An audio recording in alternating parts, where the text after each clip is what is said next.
محترم د رمضان المبارک په میاشت کې زنانو د فار د حیض بندول دوايي استعمالول څنګه دي؟ محترم د خزو حیض راتل دا یو طبي او فطري امر دی.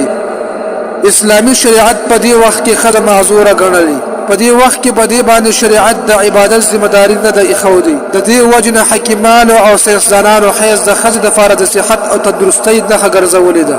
کچیرته یو خزه په رمضان کې د دوايانو په ذریعه سره خپل حیض بند کی نو اگر چې په دې باندې موز او روزه لازميږي ځکه د حیض نه پاکه شوله روزه یې صحیح ده خو د دې حیض بندولو دوايانې د صحت لپاره انتهایی نقصان دي لہذا ځان په زور په مشقت کې اچول ندي پکار د داسې دوايانو نه ځان ساتل پکار دي.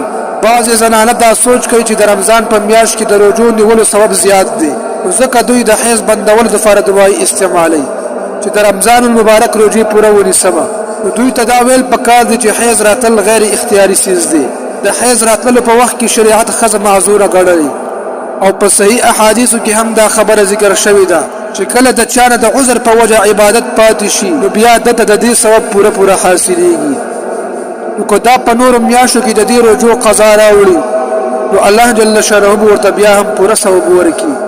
لہذا د حیض بندولو لپاره دوايي استعمالول ځان په زور په تکلیف او په سختۍ کې اچول دي اگر چې بذات خود د داسې دوايانو استعمالول نه مطلوب دي او نه ممنوع دي ځکه په احادیثو کې د دې نه سکوت راغلی دی یعنی په احادیثو کې د دې نه چپوالی راغلی دی چې یا د دوايي استعمال کې یا د استعمال نه کی.